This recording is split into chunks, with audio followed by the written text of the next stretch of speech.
यार कभी आप लोगों ने ऐसे घोस्ट वाली चीजें एक्सपीरियंस की है क्या लाइफ में? एकदम से इतनी जोर से चिल्लाने की आवाज किसी की आया देखा।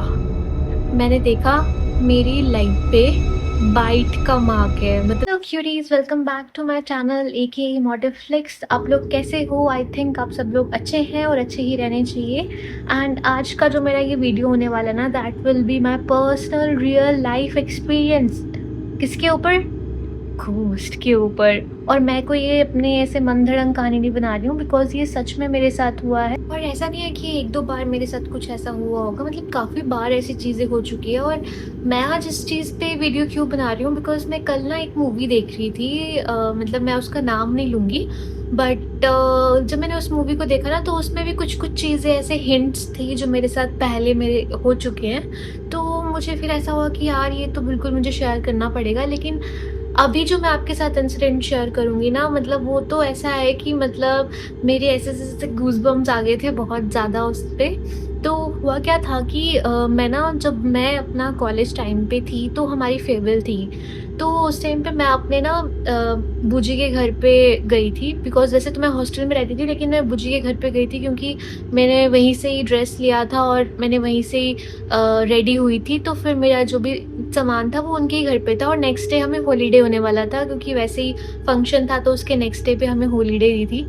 तो वही सोच के फिर मैं कहा चलो ठीक है, थोड़ा अब वापस मुझे जाना था आफ्टर फेयरवेल। तो मैंने कहा ठीक है, वहीं पे रह लूँगी और थोड़ा एक दिन छुट्टी है, आराम से चिल करके फिर हॉस्टल जाऊँगी। मेरे ना फ्रेंड है, उसने मुझे बोला कि चल ठीक है, मेरे को भी उसी तरफ पे जाना है, तो मैं ना तेरे को ड्रॉप करते हुए जाता हूँ। मैंने कहा ठीक है, क्योंकि उसका घर और जो जहाँ मेरी बूजी का घर था उसमें हार्डली 10 मिनट्स का ही गैप है। फिर मैंने कहा ठीक है, बढ़िया है, क्योंकि हमारा ना जो फेयरवेल होता था वो शाम के टाइम पे शुरू होता था। तो जब हम लोग फेयरवेल से फ्री हुए थे तो ऑलमोस्ट 9, 9:30, 10 ऐसा हो गया था टाइम। तो अब इतनी रात को जाना भी किसके साथ है, और जहाँ पे हमारा कॉलेज होता था, कि हर किसी कॉलेज की लोकेशन कैसी रहती है, सुनसान सी। तो फिर मैंने कहा बेटर है कि मैं साथ में निकल जाती हूँ, थोड़ा मुझे कंपनी भी हो जाएगा और साथ में ऑब्वियस सी बात है, उनके पास व्हीकल था तो वो भी ठीक है। तो हम लोग क्या स्कूटी में निकल गए। ये ना हिमाचल की बात है, मैं नाम नहीं लूँगी उस जगह का। एंड द थिंग क्या हुआ कि एक वहाँ पे ऐसा पॉइंट है, मतलब टर्न सा है काफ़ी, और मतलब ये मुझे बाद में पता लगा था कि उस पॉइंट में काफ़ी ज़्यादा डेथ्स भी जो है वो हो रखी है। मतलब वो वाला पॉइंट उससे थोड़ा पीछे था। और हम लोगों ने जैसे ही उस पॉइंट को क्रॉस किया ना, मतलब ये समझो वन एंगल से यहाँ वाले एंगल तक। तो पहले मुझे मेरे फ्रेंड ने कुछ नहीं बताया। ही जस्ट सेड कि तुम ना हनुमान चालीसा पढ़ना शुरू कर दो। मैंने कहा क्या हो गया भाई? फिर जैसे मतलब मैंने हनुमान चालीसा चैंट करना शुरू किया ना, एकदम से इतनी जोर से चिल्लाने की आवाज किसी की आई। कि माउंटेन्स कितनी बड़ी बड़ी ऐसे हाइट में रहती है हिमाचल में। इतनी ज़ोर से आवाज़ थी, मतलब ऐसे डर लग रहा था कि मैं पीछे भी नहीं देख पा रही थी। और इतनी तीखी साउंड थी, मतलब ऐसे आपके कान मतलब फट जाएँगे, ऐसी वाली साउंड थी। और ऐसे चिल्ला रहा है कोई, जैसे पता नहीं कितने पेन में हो या ऐसा, बहुत ज़ोर-ज़ोर से चिल्ला रहा है। इवन तो मैंने हिम्मत करके पीछे देखा भी, मतलब वैसे तो बोलते हैं ना कि ऐसा कुछ हो तो पीछे मुड़ के देखना नहीं चाहिए। बट मैं हूँ थोड़ी बेशर्म टाइप की, तो मैंने पीछे मुड़ के देख लिया था, बट कुछ नहीं था। मैं इवन हनुमान चालीसा चैंट कर रही थी। और उसके बाद जैसे ही मतलब अभी जैसे यहाँ से यहाँ पॉइंट पे जब हम पहुँचे ना, तो यहाँ पे काली माता का मंदिर था। तो जैसे ही हमने उस पॉइंट को क्रॉस किया, उसके बाद ना एकदम से साउंड गुम, कोई आवाज़ नहीं, कोई चिल्लाने की आवाज़ नहीं, सब शांत। उसके बाद ना उस मेरे फ्रेंड ने खुद ही मतलब थोड़ा-सा आगे जाके स्कूटी को रोक दिया। तो उसने मुझे ऐसे बोला कि यार ये क्या था? और मैं भी ऐसे शॉक्ड थी कि यार सच में ये क्या था? ये क्या हो रहा है? कैसी आवाज़ थी यहाँ पे? ये वो। फिर उसके बाद मेरी फ्रेंड ने मुझे बताया, तुझे पता है मैंने तेरे को ऐसे क्यों बोला था कि तू हनुमान चालीसा चैंट कर? मैंने कहा हाँ बता भई। फिर उसने मुझे बोला कि मेरी ना स्कूटी अपने आप से इस तरफ को मुड़ रही थी। कि हिमाचल में क्या होता है, एक तरफ अगर कुछ लैंड है या ऐसे पहाड़ दिख रहा है तो इस तरफ पे खाई है। तो इधर को खाई थी और वो जो स्कूटी का हैंडल था वो खाई की तरफ को मुड़ रहा था।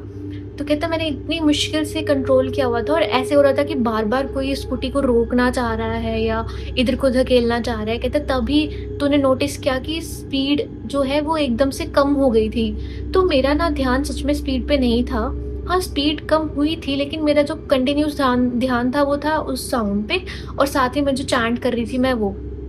उस आज तक हम लोगों को नहीं पता लगा है वो चीज़ें क्या है, क्या नहीं है। और फिर उसने मुझे ना ड्रॉप किया मेरी बूजी के घर पे और वो खुद चले गए अपने घर पे। और क्या हुआ कि रात को तो अब इतना था कि अब घर पे बूजी एंड ऑल भी उनके भी सोने का टाइम हो रहा था, वो भी मेरा ही वेट कर रहे थे कि मैं कब तक फ्री हो रही हूँ। तो मैंने तब कुछ भी ध्यान नहीं दिया और मैंने ये चीज़ें उनको बताई भी नहीं क्योंकि वो ऐसे थोड़ा-सा पैनिक हो जाते ना। फिर उसके बाद क्या हुआ कि नेक्स्ट मॉर्निंग मैं जब नहा रही हूँ तो मैंने क्या देखा? मैंने देखा मेरी लेग पे बाइट का मार्क है। मतलब जैसे ये हमारे ऊपर-नीचे वाले टीथ होते हैं ना, ये पूरे ऐसे मेरे लेग में गड़े हुए थे बैक साइड पे। और मतलब एक-एक दाँत होता है ना, जैसे हमारे दाँत की शेप है, वैसी शेप थी। और तब मैं ना मतलब पहले मुझे फ़ील नहीं हुआ ये सब चीज़ें, ना दर्द हुआ ना कुछ हुआ। जैसे उसपे पानी एंड सोप लगा ना, तब वो मुझे जलने लगा। फिर मैंने देखा, मैंने कहा भाई साहब, अब मैं क्या करूँ, किसको बताऊँ? फिर उसके बाद जब मैं अपने हॉस्टल वापस पहुँची तो मैंने अपनी फ्रेंड्स के साथ डिस्कस किया, तो वो भी ऐसे थे कि बहन तुम लोग तो बच गए, बाय गॉड कुछ भी हो सकता था।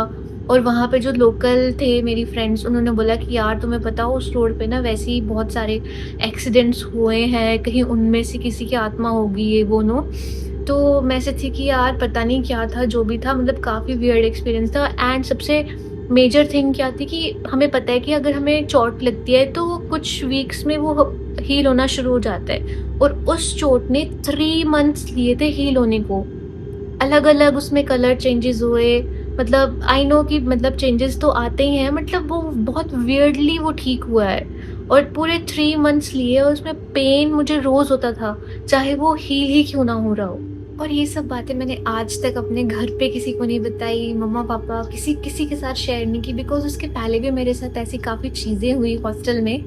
तो वो सब मैंने उनमें से 1-2 इंसिडेंट्स अपने मम्मा-पापा के साथ शेयर किया था, वो थोड़े परेशान हो गए थे। ऑब्वियस सी बात है, परेशान होना बनता है क्योंकि उनके बच्चे के साथ कुछ ऐसा हो रहा है। तो लेकिन जो ये वाला इंसिडेंट था ना, मतलब ये वन ऑफ दैट इंसिडेंट था मेरी लाइफ में जो मैं कभी भूल नहीं सकती हूँ। मतलब अभी भी कभी कोई हॉरर मूवी देखती हूँ ना और उसमें से साउंड्स आती है तो वो चीख अलग से ऐसे कान में सुनाई देती है। मतलब आप समझ सकते हो कि मैं क्या फ़ील कर रही हूँ अभी। तो अगर आप लोगों के साथ भी कुछ ऐसा इंसिडेंट हुआ है तो आप मेरे साथ ज़रूर शेयर करना। और ये मेरा इस रियल लाइफ हॉरर स्टोरी का पार्ट 1 था। और भी जो चीज़ें मेरे साथ हुई है, अगर आप चाहते हो मैं आपको बताऊँ तो आप लोग ज़रूर मुझे कमेंट करना और मैं ट्राई करूँगी कि मैं उन पे भी बता सकूँ, सो दैट कि अगर किसी और के साथ भी ऐसा हो रहा हो या फिर आपको लगता है कि मुझे इस पर्टिकुलर थिंग के लिए क्या करना चाहिए, तो आप लोग ज़रूर सजेस्ट करना। And thank you so much for watching. Please like, comment, support and subscribe, ताकि इस तरीके से ही जो है वो प्यार बढ़ता रहे और लोगों को इन्फॉर्मेशन भी जो है वो पहुँचती रहे। Bye bye.